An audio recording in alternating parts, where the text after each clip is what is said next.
Welcome students. मैं रवि कुमार आप सभी व्यूअर्स का क्लास 12 की कक्षा में स्वागत करता हूं।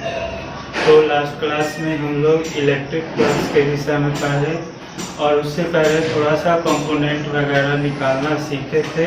अभी उसका फायदा आप लोग देखिएगा। हमने कहा था कि एक न्यूमेरिकल करवाएंगे और आगे जैसे जैसे बढ़ेंगे तो और भी आप लोग को प्रॉब्लम हम करवाते रहेंगे। तो सबसे पहले हम लोग इलेक्ट्रिक फ्लक्स के विषय में क्या पढ़े कि विद्युत फ्लक्स जो है वह किसी पृष्ठ से संबद्ध होता है। कोई भी पृष्ठ हो सकता है और उस पृष्ठ से कैसे संबद्ध होता है, तो उस पृष्ठ से लंबवत दिशा में गुजरने वाली विद्युत बल रेखाओं की माप को हम क्या कहते हैं, इलेक्ट्रिक फ्लक्स कहते हैं। और हम लोग निकाल भी लिए थे इलेक्ट्रिक फ्लक्स डी फाई बराबर क्या निकाले थे, ई डॉट डी एस। यह लास्ट क्लास में हम लोग यहाँ तक कर लिए थे। इसी को अगर हम लोग तोड़ते हैं तो क्या हो जाता है, E D S cos theta.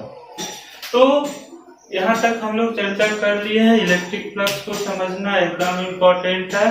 तो किसी भी पृष्ठ है उसके लंबवत दिशा में हमेशा ध्यान रखिएगा।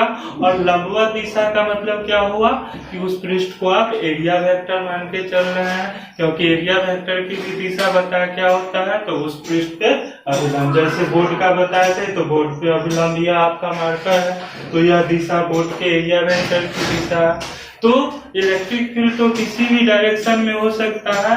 हमें क्या करना होगा कि अभिलंब की दिशा में जिस पृष्ठ से संबद्ध हमको फ्लक्स निकालना है, तो उसके अभिलंब की दिशा में इलेक्ट्रिक फील्ड का कंपोनेंट ले लेते हैं, जो कि आपका ई कॉस थीटा, या जो ई कॉस थीटा है या इलेक्ट्रिक फील्ड का अभिलंब की दिशा में कंपोनेंट है। और ds आपका पृष्ठ का क्षेत्रफल है। यहाँ तक सब लोग का मेरे ख्याल से एकदम क्लियर हो गया था। हम एक प्रॉब्लम छोटा सा लिखते हैं, बिल्कुल आसान प्रॉब्लम है। उसके बाद देखिए आप लोग को आगे हम लोग फिर गॉस लॉ की भी चर्चा करेंगे। तो हमने क्वेश्चन आपके बोर्ड पे लिख रहा है, ध्यान से सब लोग कर लीजिए। If the electric field is given by E बराबर 6i plus 3j plus 4k, calculate the electric flux phi through a surface of area 20 units lying in yz plane. ध्यान से क्वेश्चन देख लीजिए, हिंदी में भी लिख दिए हैं। यदि विद्युत क्षेत्र E बराबर 6i plus 3j plus 4k हो तो उस क्षेत्र के yz तल में 20 इकाई के पृष्ठ से संबद्ध विद्युत फ्लक्स का मान ज्ञात करें। तो क्वेश्चन आप लोग ध्यान से नोट कर लीजिएगा। अब हम लोग इस पे थोड़ा सा चर्चा करते हैं, थोड़ा सा हम मिटा देते हैं। क्वेश्चन तो आप लोग फ्रीज करके नोट कर लीजिएगा। तो यहाँ पर देख लीजिए, क्वेश्चन को थोड़ा ध्यान से आप लोग समझ लीजिए। क्या कर रहा कि कोई आपका एक रीजन है जिसमें कि विद्युत क्षेत्र E का वैल्यू दे रहा है 6i plus 3j plus 4k। अब देखो यही रीजन है कि हम इतना कंपोनेंट पे आप लोग को जोड़ देते हैं।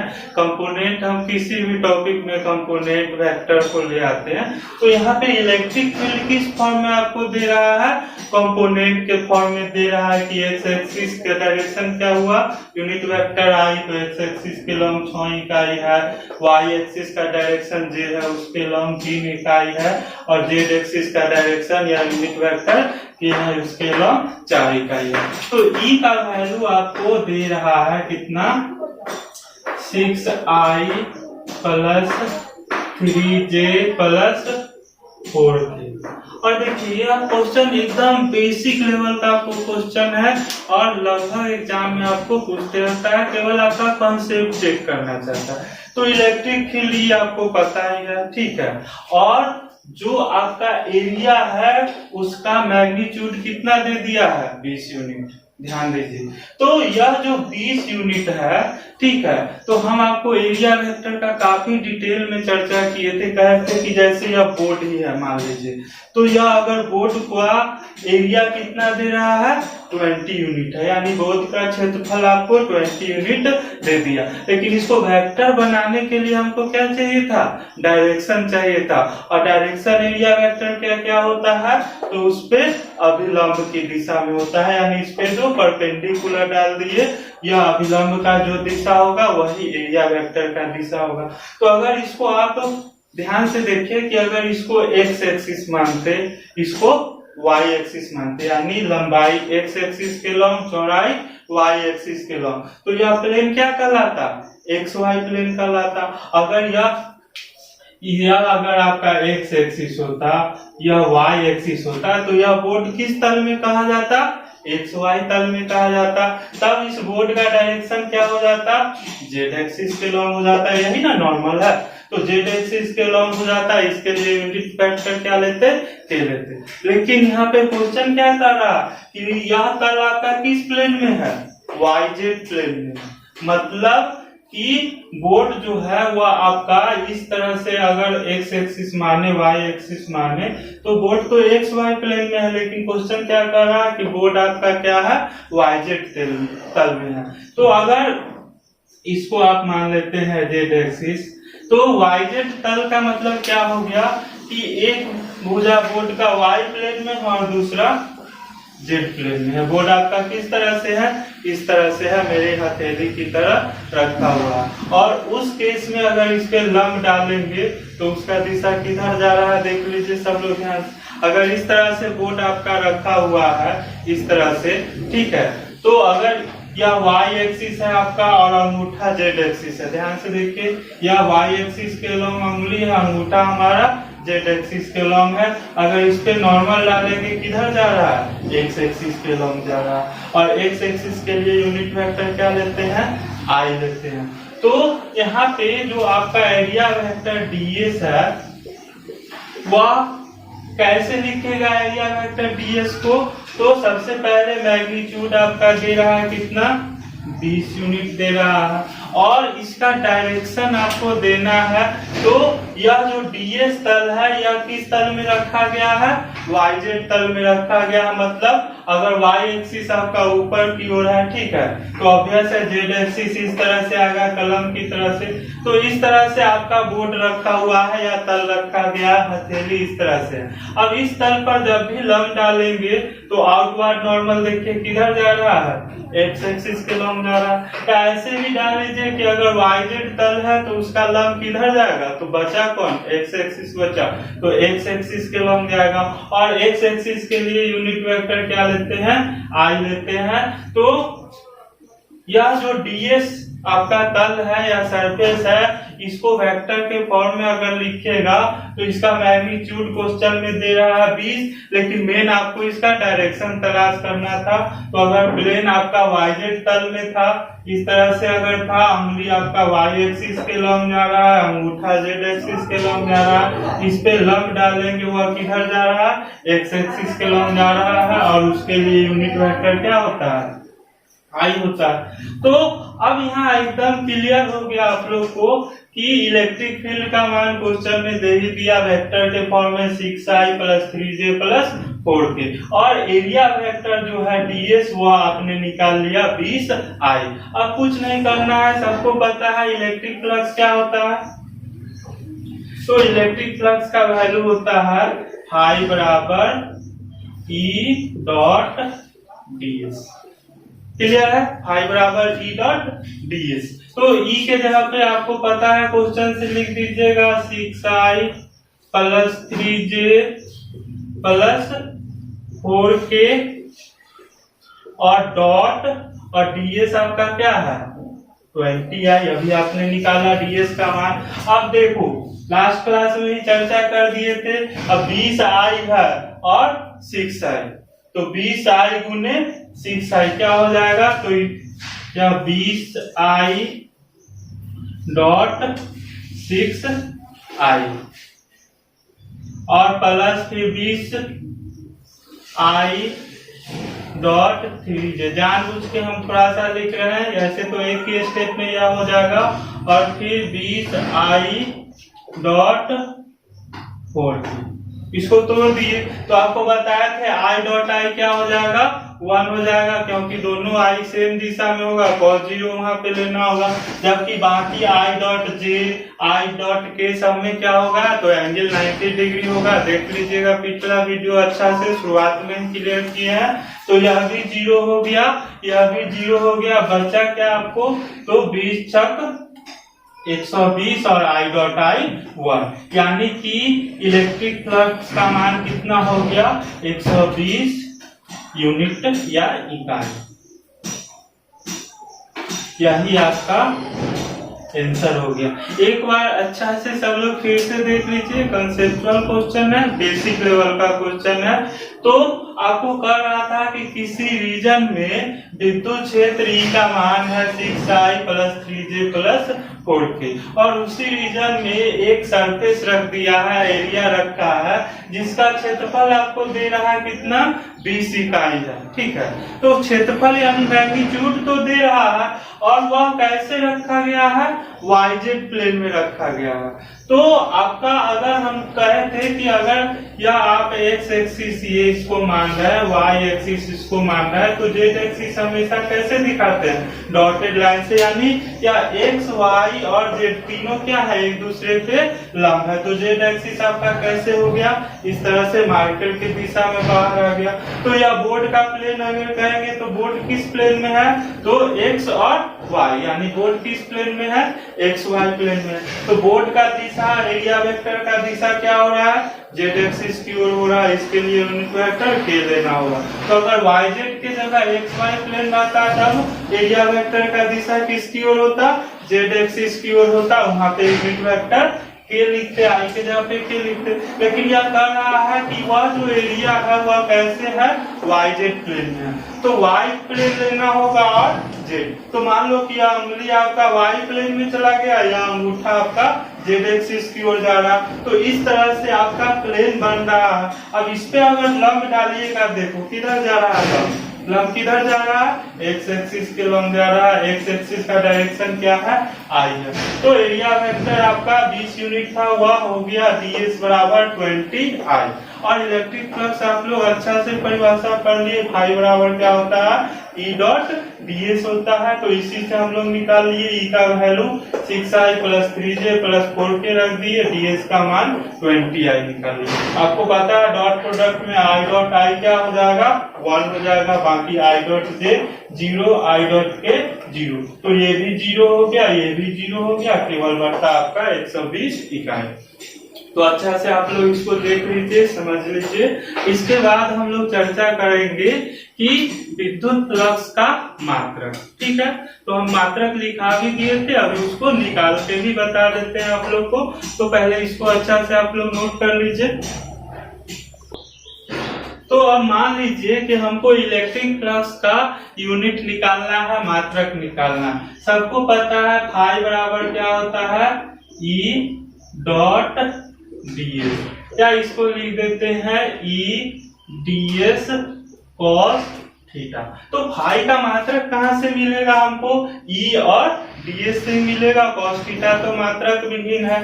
तो E के लिए सबको पता है विद्युत क्षेत्र क्या होता है, याद कर लीजिए अच्छा से। विद्युत क्षेत्र की तीव्रता, चूंकि Q आवेश पे F बल, इसलिए इकाई आवेश पे F बटा Q। इसी को क्या कहते थे, इलेक्ट्रिक फील्ड इंटेंसिटी कहते थे। तो इलेक्ट्रिक फील्ड E के जगह पे आपका क्या हो गया, F बटा Q। और ds क्षेत्रफल, क्षेत्रफल का इकाई क्या होता है, मीटर स्क्वायर, मीटर स्क्वायर। अब बल का मात्रक क्या होता है, न्यूटन। आवेश Q का मात्रक क्या होगा, कूलम्ब, और यह मीटर स्क्वायर। तो विद्युत फ्लक्स का मात्रक क्या हो गया, न्यूटन मीटर स्क्वायर और बटा में कूलम्ब। न्यूटन मीटर स्क्वायर बटा में कूलम्ब। इसी को इस तरह से बुक में लिखेगा, न्यूटन मीटर स्क्वायर और कूलम पे पावर -1, नीचे से ऊपर अगर ले जाएगा पावर -1। तो डैश है मतलब न्यूटन और मीटर स्क्वायर गुना में है, और कूलम पे में क्या हो गया पावर -1, तो newton metre square coulomb. Inversely इसको करेंगे तो यही आपका विद्युत फ्लक्स का मात्रक हो गया, यूनिट ऑफ इलेक्ट्रिक फ्लक्स क्या हो गया, newton metre square coulomb inverse. अब इसी का आपको कह सकता है बीमीय सूत्र भी लिखना, ठीक है। तो देख लीजिए सब लोग अच्छा से, यहाँ तक तो एकदम क्लियर है सब लोग का। अब इसी का अगर बीमीय सूत्र हमको लिखना है तो न्यूटन के लिए क्या होता है, न्यूटन का परिभाषा याद कीजिए लेवेन का, कि वह बल जो 1 किलोग्राम की वस्तु पर लगकर उसमें 1 मीटर प्रति सेकेंड स्क्वायर का त्वरण पैदा कर सके। तो किलोग्राम मीटर प्रति सेकेंड स्क्वायर, न्यूटन के लिए क्या हो गया, किलोग्राम मीटर और प्रति सेकेंड स्क्वायर। तो यह तो न्यूटन के लिए हो गया आपका। उसके बाद है मीटर स्क्वायर, तो हमने कर दिया मीटर स्क्वायर, और बटा में आपका क्या है आवेश, बटा में आपका क्या है आवेश Q है, जिसके लिए कूलम लिखे थे। तो हमेशा कहते हैं विद्युत धारा I क्या होता है, आवेश के प्रवाह की दर। तो I बराबर क्या होता है Q बटा T। Q के जगह पे क्या लिख लीजिएगा I इंटू T। तो यहीं से आप लिख सकते हैं आवेश के लिए क्या लिख सकते हैं I इंटू T। या केवल हम समझने के लिए आप लोग को लिख रहे हैं, न्यूटन के लिए हो गया किलोग्राम मीटर प्रति सेकेंड स्क्वायर, उसके बाद मीटर स्क्वायर आपका नहीं, और बटा में C है उसके लिए हो गया विद्युत धारा गुने समय। जब भी आवेश रहेगा उसके लिए क्या हो गया विद्युत धारा गुने समय। अब इसी के लिए सबको पता है कि किलोग्राम के लिए क्या होता है आपका M, मीटर के लिए क्या हो जाएगा तो L, और मीटर स्क्वायर है 2 है आपका, तो क्या हो जाएगा ml3, और बटा सेकेंड स्क्वायर है तो क्या हो जाएगा समय के लिए T का स्क्वायर, विद्युत धारा के लिए एम्पियर, और फिर समय है उसके लिए क्या हो गया T हो गया। तो यहाँ से सब लोग देख लीजिए क्या हो गया ml3 T-3 A-1। ध्यान से देख लीजिए किलोग्राम M हो गया, ठीक है। उसका मीटर लंबाई है L हो गया, तो दोनों मिलके MQ हो गया, यानी उसके लिए डायमेंशनल फॉर्मूला LQ आ गया। समय का स्क्वायर था यानी T का स्क्वायर हो गया, विद्युत धारा के लिए हो गया, समय के लिए T हो गया। तो क्या हो गया ml3 या PQ हो जाएगा ऊपर T-3 और A-1। यह आपका डायमेंशनल फॉर्मूला हो गया किसके लिए इलेक्ट्रिक फ्लक्स के लिए।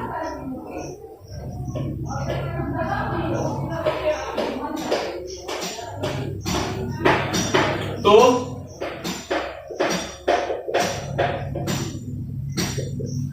डायमेंशनल फॉर्मूला और इलेक्ट्रिक,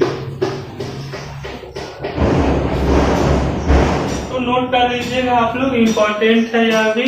इसके बाद हम इलेक्ट्रिक फ्लक्स का काम काफी हद तक कर लिए हैं। थोड़ा सा हम लोग गॉस थ्योरम का चर्चा करते हैं। आज गॉस थ्योरम हम लिख देते हैं, नेक्स्ट क्लास में गॉस थ्योरम का उत्पत्ति करेंगे हम लोग। कूलम लॉ से गॉस लॉ को निकालेंगे, गॉस लॉ से कूलम लॉ को निकालेंगे, और बहुत इंटरेस्टिंग है। फ्लक्स जब समझ में आ गया तो आप लोग को अब थोड़ा भी प्रॉब्लम नहीं होगा, थोड़ा भी चिंता करने का जरूरी नहीं है।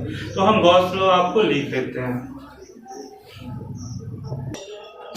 तो बोर्ड पे हमने गॉस थ्योरम लिख दिया है, एकदम आसान है, याद तो एक बार पढ़ लेना ही काफी है इस पे, लेकिन चर्चा अभी काफी काम हम लोग करेंगे। तो देख लीजिए इंग्लिश में मैंने लिख दिया है, it states that the total electric flux through a close surface enclosing A charge Q is equal to 1/epsilon naught times the magnitude of charge enclosed।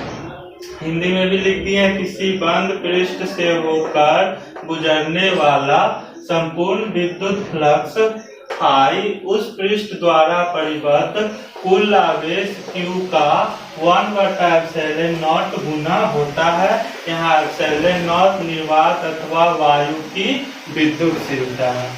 ε0 absolute permittivity of free space. तो अब थोड़ा सा हम लोग इसको आप freeze करके note कर लीजिएगा, अच्छा से देख लीजिए।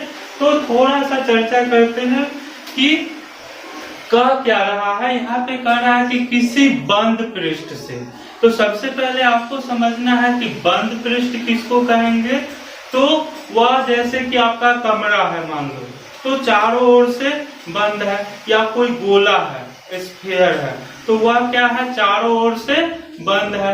कोई घन लेते हैं, घनाभ लेते हैं, या किसी भी साइज का शर्त क्या है कि वह चारों तरफ से क्या होना चाहिए, बंद होना चाहिए। उसको कहते हैं क्लोज सरफेस, बंद पृष्ठ कहते हैं। तो उस पर भी हम लोग काफी चर्चा करने वाले हैं।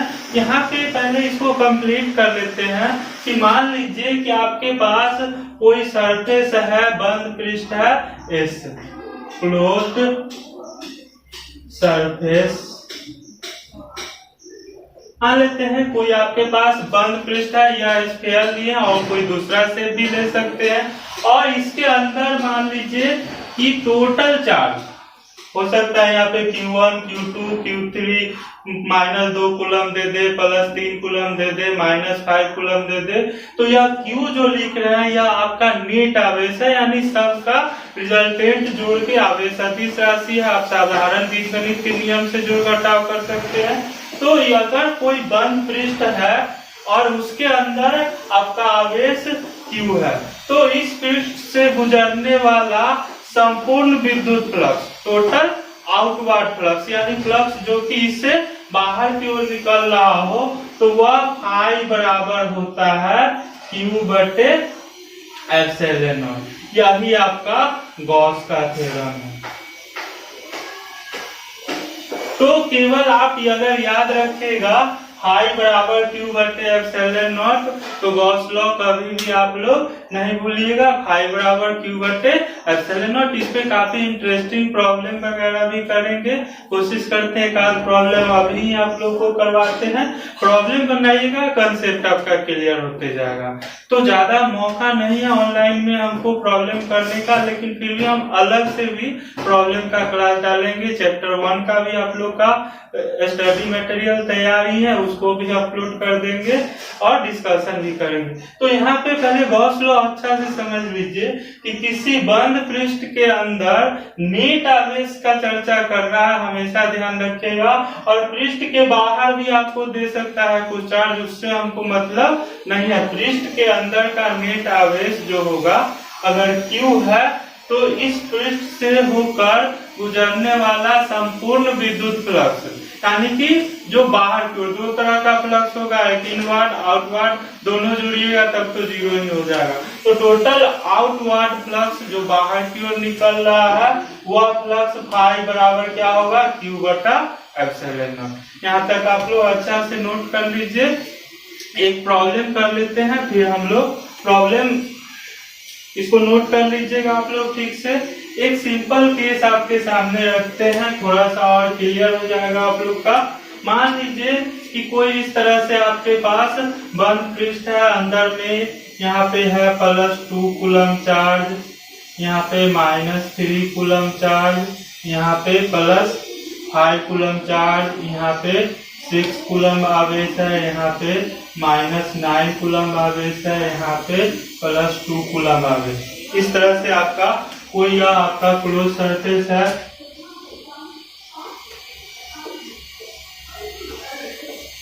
तो अब आपको अगर यहाँ पे गॉस लॉ अप्लाई करना होगा, तो टोटल इलेक्ट्रिक फ्लक्स अगर इससे फाई है, तो फाई बराबर होगा नेट चार्ज इनक्लोज्ड इन बटे ε0। तो यह जो बाहर का चार्ज है उससे तो कोई आपको मतलब ही नहीं है, कोई फर्क ही नहीं है, कुछ भी दे दे। केवल अंदर का चार्ज हमको चाहिए। तो 2 कूलम और 5 कूलम कितना हो गया? 7 कूलम। 2 + 5 7 अदिश राशि है, नॉर्मल आप जोड़ घटाव कीजिएगा, अब ये सदिश राशि है। तो 2 + 5 7, उसमें से 3 घट गया, कितना बचेगा? 4। तो 5 बराबर क्या हो जाएगा? 4/7। तो इस तरह का भी 1-2 ऑब्जेक्टिव आप लोग को एग्जाम में देगा, बहुत आराम से बनाएगा, केवल आपको अंदर का नेट आवेश निकाल देना है। तो गॉस लॉ से भाई बराबर क्या हो जाएगा? तो Q/ε0। लेकिन हमेशा ध्यान रखिएगा, अंदर के चार्ज से आपको भ्रमित करने के लिए बाहर भी कुछ आवेश रखेगा, उससे भ्रमित नहीं होना। तो यहाँ तक आज का वीडियो हम रहने देते हैं, फिर अगला क्लास में हम लोग गॉस लॉ काफी मजेदार है, चूंकि वेक्टर कंपोनेंट वगैरह कर ही दिए हैं तो मजा भी आएगा। कमेंट कीजिएगा जो भी प्रॉब्लम होगा।